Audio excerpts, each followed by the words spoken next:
Hello, coffee time again, or tea time, depending on what your pleasure is. Hello, hope you had a jolly good weekend. We did the last live session on Friday, but bad news, sad news. There won't be one this Friday and there won't be one on Easter Monday. So we'll be due back next on Friday the 9th of April after today. But enjoy today's podcast first. New tax year. Start your planning early. That's what's going to happen between now and when I speak to you next. The clock's going to tick over, the tax year starts again. All of the allowances that we've touched on over the last few videos start again. So your ISA allowance starts again. You get £20,000 for the new tax year coming up. Your pension allowances all start again. Don't forget, you can put a maximum of £40,000 in any tax year.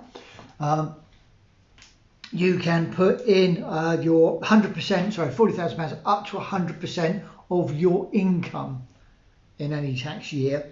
£3,600 if you're not working. You get tax relief on your pension contributions, so the £3,600 is really £2,880 after tax, but the £40,000 cap, you get tax relief whether that's 20 or 40%. But start your planning, start your allowances. Wanted to talk to you about a couple of articles and a couple of things that have come up in conversations over the last 2 or 3 weeks.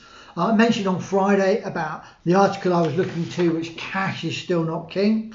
This article refers to interest rates on cash over the last 120 years. And it's saying since 2009, if you'd put £100 in a cash account, it would actually be worth about £81 in real terms. We've seen interest rates since 2008, 2009 with the credit crisis. Interest rates are not beating inflation. So it's really losing money in real terms. In 1900s, if you put cash in a bank account back then, you would be looking over the last 120 years, on average, only about 1% over inflation. If you put money into an investment in 1900 and you'd kept it there for 120 years, you'd be looking for about 5.4% over inflation on equities. So cash isn't king, investments are king. Look to investments, but remember an investment is a long-term thing. It's not for a year or two, 5 years plus on an investment, but the rewards are there for that time. A couple of other things I'd seen in lockdown. We've been having an awful lot more time on our hands. People have been using investment apps to try and go it alone and make their own investments. Don't have a problem with that if you want to do it. A couple of warnings that I'll give you. The FCA have says that young investors have been taking too much risks. They haven't been examining and looking deeply and closely enough in the types of things that they're investing in. And it's going to cause them problems in the future. 59% of the young investors are open to losses that will fundamentally impact on their finances. That's a lot, and that's a lot to be careful of. 4 in 10 said they didn't think losing money was one of the risks in investments, and 4 in 5 said that they attributed their investments choices to gut instinct. Please be careful. If you're going to do it yourself, don't take too much risk. Something to highlight that was there was Neil Woodford who had a problem with one of his investments, and it's caused big ripples throughout the industry. There was a survey done of 950 people that invested into the Hargreaves, into the investment that Neil Woodford had done, and it was 76% of people have made their investment choices themselves through one particular organisation, whereas only 5% had done it through an independent financial advisor.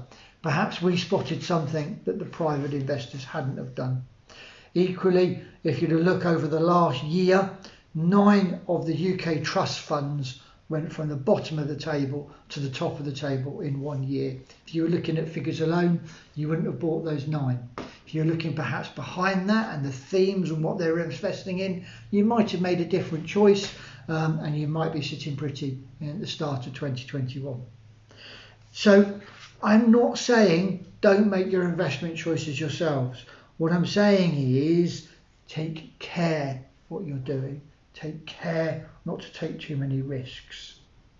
Do you know, I wrote down a figure of, I said I've been an advisor for 25 years. I got corrected by my camera operator.